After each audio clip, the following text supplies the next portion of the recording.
Mas quando transita no parlamento, quando transita ali no Congresso Nacional, a gente ouve muitos murmúrios, muito rádio corredor, né? Não é diferente, Câmara de Vereadores e Câmara de Deputados não é muito diferente. É a mesma coisa, só devida proporção. Com a devida proporção, e tu sabe que quanto mais gente, às vezes mais atrapalhado né? Porque é mais gente opiniosa, mais gente com opinião forte e também com uma bagagem um pouco mais de vida aqui, que traz experiência e que consegue ficar embatendo e tendo debates um pouco mais duros, né?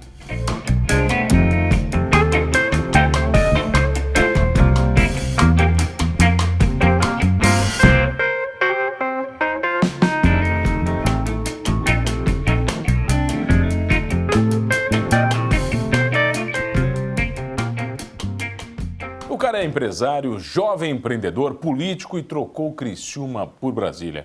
Eu tenho o prazer de receber Lucas Cardoso Daló.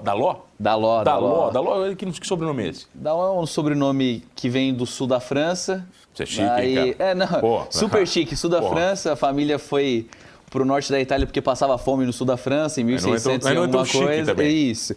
E aí depois veio pro Brasil porque passava fome no norte do Brasil, da Itália. Então, super chique. Mas você não passa fome em Brasília? Não, hoje tá menos ruim, tá bom. Lucas, você começou com que idade, cara, empreender?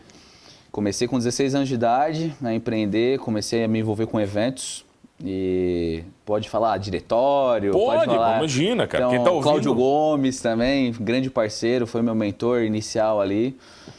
E depois disso, com 18... Cláudio veio aqui na primeira ou segunda semana do programa. Foi ver falar futebol e... a história dele, futebol, dei uma tudo acompanhada aí, cara. O Cláudio sempre acompanha nas redes sociais, é um grande amigo, parceiraço de vida. É um cara que eu compartilho isso também. Gosto muito dele. Demais ele. Um grande abraço aí, Cláudio. Dois abraços pro cara. Pô. Grande abraço aí. E aí, a partir disso, com essa vontade e também estava mexendo com eventos, começaram a aparecer outras oportunidades. Mas o primeiro negócio foi de? O primeiro negócio mesmo, que o CNPJ e tudo, junto com o Renan Búrigo, do Laboratório Búrigo, também um grande abraço para ele, grande amigo, parceiro. Foi uma distribuidora de bebidas. Com quantos anos? Com 18 anos. A gente 18, abriu, tinha que ser 18. Tinha que ser 18 maior de idade para trabalhar com bebida. Senão teria que emancipar, toda aquela questão do direito, né? E aí com 18 anos fazendo já direito, já estava cursando a faculdade de direito. Aí a minha vontade era de empreender ainda, continuei trabalhando com eventos, mas o futuro eu pretendia prestar um concurso público de preferência para a polícia, que era o meu sonho, né? Ser militar, enfim, a minha vontade era essa. Nunca tentou? Para não dizer que eu tentei num período ali, mas também não estudei, então eu fiquei até perto, assim, não vou dizer que não daria para passar se eu não tivesse dado uma estudada, mas aí, conforme eu já tinha envolvido já muito com política, com os meus negócios, com eventos, eu estava com muita coisa e eu não tinha mais condições Mas chegou a trabalhar com direito ou não? Com direito, eu sempre prestando assessoria, né? Como assessor parlamentar, com tudo, eu sempre utilizei bastante o direito.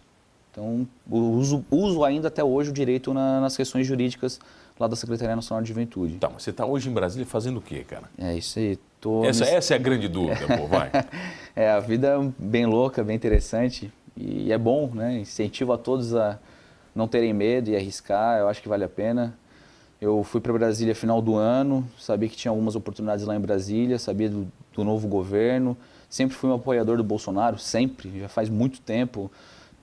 Eu e o Gessé Lopes, inclusive, também. Mais um abraço para o deputado estadual Gessé Lopes. Já teve aqui também. Todo mundo está passando por aqui. Eu acompanho bastante o programa, então eu já fiz até a linha, já pensando. Né? Para saber, vai. Então eu fui para Brasília, sabendo das condições que tinha a Secretaria Nacional de Juventude, já conhecia a Secretaria Nacional de Juventude, como ela trabalhava, o que ela fazia, sabia o que tinha que mudar.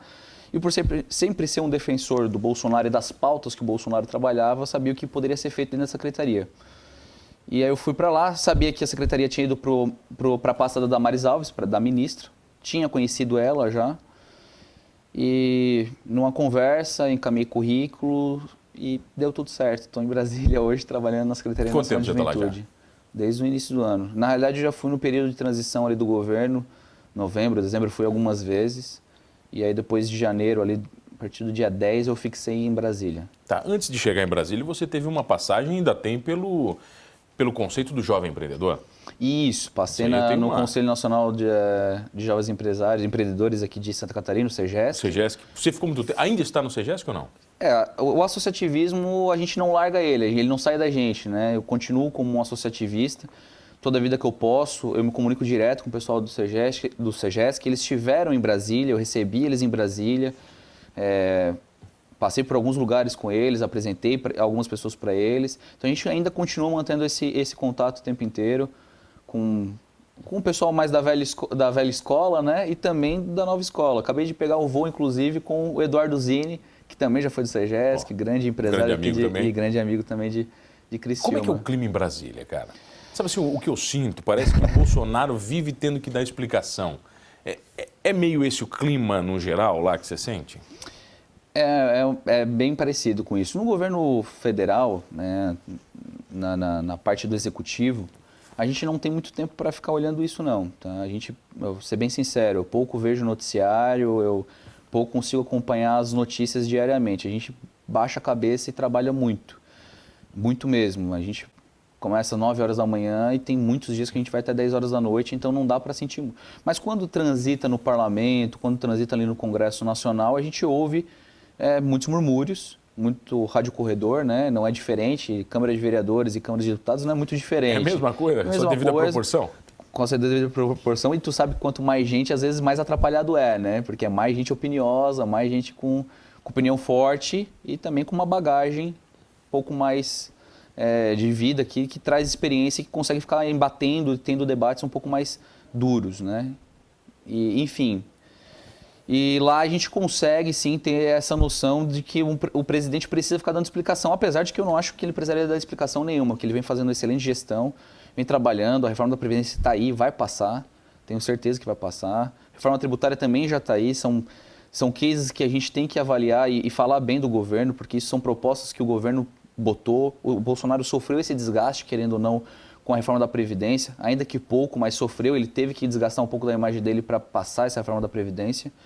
E isso sim é mérito todo dele. Eu andei vendo algumas notícias recentemente que falam sobre o governo não ter feito nada ainda de grande pauta, de grande relevância. Sem dúvida alguma, a reforma da Previdência não teve até agora, que eu consigo lembrar, exceto o Plano Real, que tenha sido feito um trabalho tão grande que tenha esse desgaste aí inicial. Trabalhar num governo federal é desgastante? É muita responsabilidade? Sem dúvida alguma, traz muita responsabilidade. É bem interessante. Fui para lá querendo essa experiência. Me aconselharam que não fosse. Tinha outras oportunidades. Não vá, fique por aqui? Tinha outras oportunidades aqui para ficar. Políticas. E também com relação à parte empresarial, né? Então eu tive que também largar um pouco do que eu fazia aqui. Não mistura muito, Lucas? Quando você trabalha para o governo e tem uma empresa... Eu não consigo mais por tempo, né? Não tenho mais. Inclusive, eu tive que fechar a empresa por causa disso. Por ética não tem problema nenhum. A questão ética, moral, tem algum impeditivo ou não? Não pode. No entanto, que eu tive que fechar o CNPJ, eu não posso ter CNPJ. Você não pode ter nada? São empresas, na lei ela deixa claro que são empresas que possam ter algum tipo de interferência com o governo federal. Então, para que não aconteça isso, tu não pode ter empresas no teu nome. Então, isso sim a vida pública te priva. Isso já é um fato marcado de que a vida pública te priva de ter empresas que possam ter choque. Mas você já sabia disso? De interesse. Sim. Tinha essa ciência. A vida pública ela tem um rito. Você tem que cumprir um rito. O cargo que você ocupa em Brasília, ele tem ritos que você... Olha, tem uma cartilha de boas maneiras. Diz, olha, vem cá, agora você está aqui.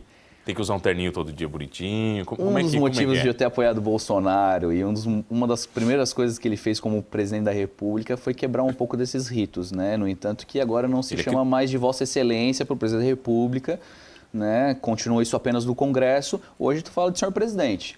Senhor, de uma maneira respeitosa já e não precisa de toda aquela purpurina, né? Em cima disso aí. Eu gostei muito da entrevista dele com o Gentili. Sim. E o Gentili questiona ele, fala o seguinte, vem cá, o presidente, eu não sei como é que eu te chamo agora. De presidente, Vossa Excelência, capitão, ele assim, chama do jeito que você quiser, cara. É isso aí. Né? Não tem muito... A gente tem, obviamente eu não sou o presidente da República e nem ministro, nem o secretário, mas a gente tem sim um certo zelo por manter padrões, por uma questão de bons costumes e de que, como conservador que sou, também manter essas tradições culturais que são importantes. Mas né? você mudou, a sua personalidade mudou? No Muda. geral, assim, muda, cara, é inevitável. Muda, é tá- inevitável. Tu sente a responsabilidade na tua mão, tu sente que tu tens que mudar. Eu fazia muito mais brincadeira, enfim, eu sempre fui muito mais palhação, muito mais comunicativo. Lá eu mantenho um pouco mais de seriedade, respeito um bocado aí, ouço infinitamente mais do que eu ouvia. Do que fala principalmente, né? Mas o que eu ouvia antes, eu também mudei esse comportamento. O que você me fala pode adaptei. repercutir muito? Sem dúvida alguma. Tem que ter muito cuidado, cara. Toda a vida a gente tem que tomar cuidado com o que fala. Inclusive aqui. Inclusive aqui. O presidente, inclusive no Danilo Gentili, ele também não quis fazer algumas piadas por causa disso. Teve que dar uma seguradinha. Mas na live que ele fez essa semana foi sensacional, né? Não sei se tu acompanhou a live dessa semana. Ele contou uma piada lá de marido e mulher, de queimar o ovo lá, que foi de... Tá repercutindo. É o que tá repercutindo porque o que acontece?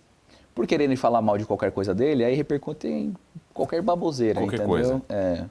Do mesmo modo até essa questão do Eduardo agora, que o presidente tem interesse de que ele seja um embaixador nos Estados Unidos, é possível, não é ilegal, algumas pessoas julgam imoral, mas aí tudo depende do que o governo quer, porque isso tudo passa por um planejamento estratégico. Né? Na minha visão, o planejamento estratégico que o presidente da República, junto com toda a equipe dele, extremamente competente, como o Paulo Guedes, que tem sido elogiado, o Sérgio Moro sendo elogiado, Damares Alves sendo elogiada, eles têm um planejamento estratégico, eles não são... Você conhece a galera toda? Teve o prazer de cruzar com todo mundo? Eu ainda não tive oportunidade, já cheguei na porta do gabinete do presidente, que aí tu conhecendo lá o Palácio do Planalto, sabe quantas etapas tu passa para chegar lá. É muito difícil, cara, chegar na porta do gabinete do presidente ou não? Eu não sei se antes era difícil, hoje não é tão difícil. Não é algo que tem a preocupação, né, obviamente, tem todo um critério de preocupação, de segurança, sem dúvida alguma, mas não é tão difícil chegar até ali na porta. Mas já estive no Palácio do Planalto, o Bolsonaro assinando o decreto das armas e eu fazendo uma reunião na Secretaria de Governo, na Segov. Então, eu já tive essa... E eu não vi ele, até agora eu não vi ele. Mas tem uma foto com ele. Não, as fotos são de antes da eleição. São de antes da eleição. Vamos falar um pouquinho mais disso na volta, pode ser? Claro, por favor. Eu tenho o prazer de receber ele, Lucas Cardoso, da LO. Isso. Da LO. Francês, da LO, italiano, francês, italiano. Criciumense, o cara que saiu de Criciúma para Brasília, a gente já volta aqui no programa Humanos. Voltei aqui no programa Humanos e você já sabe, comigo, Mano Dal Ponte, 2 entrevistas inéditas todas as noites, aqui na RTV Criciúma, canal 1953.1, canal 20520 da NET e no www.rtv.net.br. Inclusive esta com ele, que é... Você é criciumense, cara? Eu nasci em Nova Veneza apenas porque meu tio é obstetra lá. Aí você então foi pra lá. Minha mãe, por confiança, quis ir pra lá. Mas criciumense por vida? Só nasci em Nova Veneza. Na mesma... Quando eu saí do hospital, eu já vim para Criciúma. Lucas Cardoso da LO. Muito obrigado, mano, mais uma vez. E você fica em Brasília todos os dias, cara? Todos os dias. Eu tenho vindo de 2 em 2 meses só para Criciúma. E é muito puxado. Você falou que você trabalha das 9 às 10 da noite. Mas se você não quiser trabalhar um dia, dá ou não? Como é que é? Existe isso? Ou você tem que bater ponto? Não trabalhar não tem.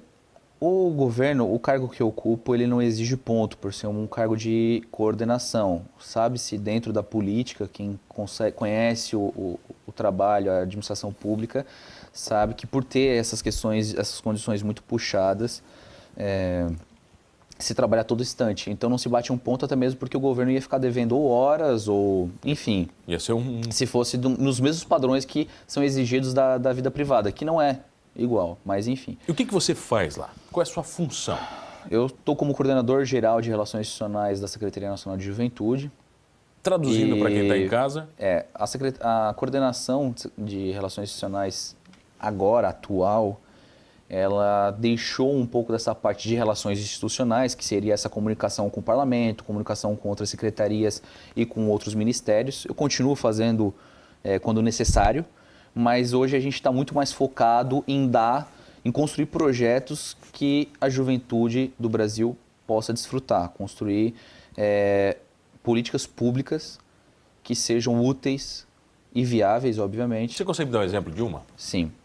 A gente está desenvolvendo agora o Espaço 4.0. O Espaço 4.0, ele consiste em a gente tentar aproveitar o bônus demográfico que o Brasil tem. O Brasil é um dos poucos países no mundo que possui uma população jovem grande. Jovem que a gente diz de 15 a 29 anos.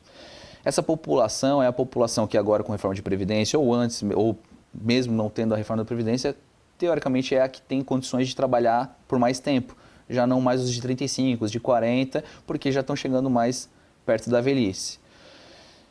E o Brasil é um dos poucos países no mundo que possui isso, além dos recursos naturais, além de tudo que tem. E a gente pouco explora isso. Então esse foi um dos quesitos que a ministra Damares Alves, na primeira reunião que ela fez conosco, solicitou. Que a gente se preocupasse com a empregabilidade, com o empreendedorismo para os jovens e também com o combate, com valorização à vida.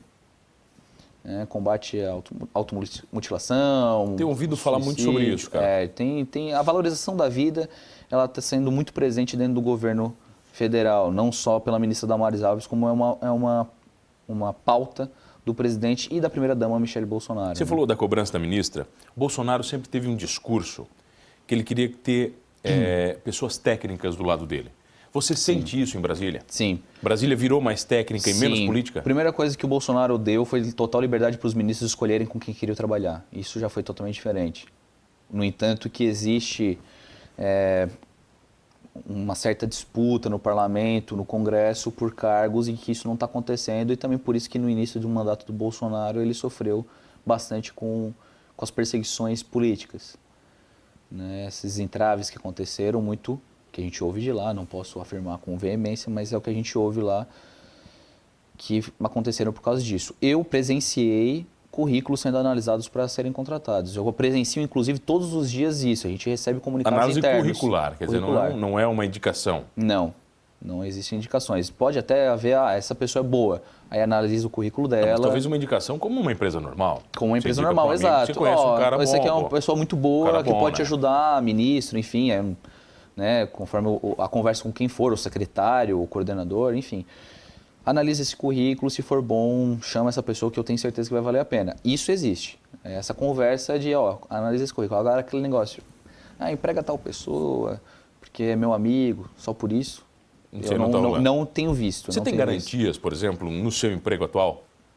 Exemplo, como assim? Uma garantia de ficar no seu emprego por muito tempo ou não? É instável. É totalmente instável? Quem trabalha aqui não tem mandato, manda quem tem mandato. É uma premissa da política aí, Então, quem tem mandato se permanece no cargo. Agora, quem não tem mandato, ou desempenha um bom trabalho, ou se tiver uma outra oportunidade, sai dali e vai para outro lugar. A gente teve, inclusive, pessoas que não se adaptaram a Brasília e que deixaram seus cargos para voltar para suas cidades. Mas não se adaptaram por quê? Brasília tem um clima seco, Brasília fica longe de tudo, então muitos servidores levaram as famílias, os filhos não se adaptaram. Brasília é uma cidade extremamente cara. É caro viver lá, cara? Extremamente caro. Dá um exemplo, vai. Alguma coisa que é muito cara em Brasília. Se a gente fosse comparar com o Sul. Um cafezinho? Cafezinho. Vai lá. Cafezinho já é. Água, enfim. Quanto custa, vai? A água, brincando, não baixa de 5 pila, 6 pila no restaurante, Não digo nem vai comprar um bar é muito mais caro. Ou até assim, cervejas e tudo não são, mas é que o custo de vida, aluguel é uma coisa. Eu moro num apartamento lá num flat que tem 30 metros quadrados, mais ou menos, e sai R$ 2.600. Caraca, mano. É caro o negócio. Caríssimo, é caríssimo. Esse é um exemplo clássico que todo mundo... É difícil encontrar um lugar. Aí tem que ir para Águas Claras, que é uma cidade ali do lado, uma das satélites ali. É longe ou não? É um pouquinho longe para quem não tem carro, Tem metrô, tem tudo, mas fica um pouco complicado. Então, para nós que somos de fora, é melhor morar no plano piloto ali, Funciona bem a cidade, cara? Extremamente bem. A cidade é fantástica. Eu estou apaixonado por Brasília. Brasília é maravilhosa, vale a pena conhecer a nossa capital, tenho orgulho disso. Todo mundo que eu posso recomendar, eu recomendo. Vem para Brasília, vem ver, vem conhecer, fica aqui em casa. Você recebe o pessoal lá de boa? Eu recebo. Tá, mas no teu flat 30 metros não dá para dormir muita gente também, né? Não, eu tenho uma cama de casal, alguns amigos dormem na cama de casal, A gente põe travesseiros dividindo e cobertas e tudo dividindo a cama. Mas se for amigo nem precisa também. Não, mas a gente faz questão disso, E aí você vê o pessoal lá? A gente coloca colchão inflável, tem o colchão lá de ar, A vida lá, cara, é uma vida de muitos jantares, muito lobby. Como é que tudo isso está envolvido, cara? Na realidade, a vida em qualquer lugar no mundo sempre se soube que o networking é essencial. É o mais importante? Né? É o mais importante. E até mesmo porque ninguém sabe tudo. Então, se tu não tiveres o contato da pessoa que sabe aquilo que tu não sabe, fica complicado tu atingir alguma meta, por exemplo. A gente precisa trabalhar o tempo inteiro, constantemente, com muitos assuntos transversais, que passam por várias secretarias, vários ministérios. A gente não conhece de tudo e a gente não consegue estudar tudo para fazer um bom trabalho. Exemplo do Espaço 4.0 que eu estava falando ali um pouco antes. É um container, a gente fez um formato de container porque fica mais viável, mais fácil de levar para qualquer lugar do Brasil do que fazer uma construção. Sim. Tijolo, cimento seria muito mais complicado. O container a gente coloca num barco e a gente leva no Alto Solimões em 7 dias de barco, por exemplo. A gente leva para a Ilha do Marajó. Agora a construção às vezes fica um pouco mais complicado, a licitação para isso fica um pouco mais complicada e container fica mais fácil, né, essa licitação. Então a gente fez um estudo, uma análise para diminuir a burocracia. No geral, todo mundo é solícito? No geral, sim. Mas tem sim, não, mas tem gente é uma ordem trabalhar. direta. O Bolsonaro deixou uma ordem direta. Não tem mais essa necessidade. A ministra, ela falou, já deixa a porta aberta. A hora que quiser, entra lá, bate lá. Conversa, não tem? Não tem mais essa questão de... é uma dificuldade imensa de conseguir falar com o ministro da República. É uma coisa super importante, extremamente com alta responsabilidade. Você não vai ficar enchendo o saco do ministro também, Exatamente. Né, cara? A pessoa tem noção disso. Tem que ter um bom Quando senso. a gente dá mais liberdade, a gente consegue, né? E aí vai muito da questão do liberalismo econômico também, a gente consegue perceber nessas ações de que... É igual quando a mãe prende o jovem que quer ir para a balada, enfim. Se tu consegue levar o jovem, vai na balada junto, começa a ver que ele tá... E tu começa a dar liberdade, não, vai, não, quer tomar uma bebidinha e tal... Com maior de idade, né? Já 18 anos de idade, mas obviamente. É só ter responsabilidade. Acho que começa a notar que a responsabilidade é muito grande e, enfim, o ser humano tem essa percepção, né? E o que não pode fazer em Brasília? Tem alguma regra? Corrupção, né? Cara, corrupção não pode. Isso é regra clara, geral. Todo mundo que está lá dentro sabe disso. Mas isso não precisava ser regra, né, cara? Não. Isso aí não precisava ser regra, isso né? não precisaria, mas infelizmente o ser humano ele está tendenciado a passar essas barreiras. Mas né? É tentador, Lucas? Existem tentações a todo momento mas existe na vida pública? Mas existe tentação com qualquer lugar. É igual ir num mercado aqui em Criciúma e ver a balinha. Quando o cara é criança, vê aquela balinha e quer chupar a balinha. Tu sabe às vezes que é errado, mas vai lá e dá vontade de pegar a bala. Igual tu, enfim, toma uma cerveja do amigo. Sabe que é errado, devia ter pedido para ele, mas tomou uma cerveja do amigo. Enfim, no copo do amigo. Já deve ter acontecido talvez com todo mundo. Não paga, aquela cerveja, o dividido não paga. Vai dividir a conta, não quer pagar? Exato. Então isso tudo o ser humano sabe que é errado, mas ele transpassa porque sabe que não tem uma punição, porque acha que isso é normal, comum, vira cultural. Então, esse é um problema. Era o problema que a gente estava enfrentando. Era uma cultura já, né? Em Brasília. Difícil quebrar isso. Eu acho que a gente conseguiu... Vou tomar a água, tu não tomou? Fica à vontade. Obrigado. A gente conseguiu transpassar muitas barreiras, né? Já de início de gestão do governo Bolsonaro, a gente vê os índices de criminalidade. Diminuíram já muito. Eu espero que continue diminuindo. A gente vê um governador do Rio de Janeiro fazendo um excelente trabalho. A gente vê governadores... Tem um histórico terrível, né? Exatamente. A gente viu a apreensão que aconteceu ontem no Rio de Janeiro, foi recorde, né? Ontem, porque esse programa é gravado, tá? Então a galera vai fazer uma conexão Perdão, aí. isso. Vai perder a linha do tempo. Eu perdi esse time. Não, porque o cara vai procurar alguma coisa ontem. Isso. No dia que exibir, ele vai estar não prendendo nada no Rio de Janeiro. Enfim, teve uma apreensão recentemente muito grande, foi recorde no Rio de Janeiro. Se procurar lá apreensão recorde Rio de Janeiro, vão encontrar. Você já está falando como político, tá? A gente precisa ter alguns mods, né? Alguns modos operantes. Tem um modinho. Lucas, acabou o programa, cara. Que prazer te receber. Prazer todo meu, obrigado. Que tenha um ótimo retorno para Brasília. Tem as minhas redes sociais aí, Lucas Daló _ no Instagram, Facebook, procura lá Você Lucas publica Cardoso muita Daló. coisa de Brasília? Tá sempre Eu publicando? tento sempre publicar alguma coisa interessante para que o público entenda o que está sendo feito. Eu não consigo fazer mais do que eu gostaria. Lucas, obrigado pela presença. Mais uma vez, mano, muito obrigado a Prazer você enorme. que está comigo todas as noites aqui no programa Humanos. E não esqueça, estando em Brasília ou não, vai no governo federal, somos todos humanos.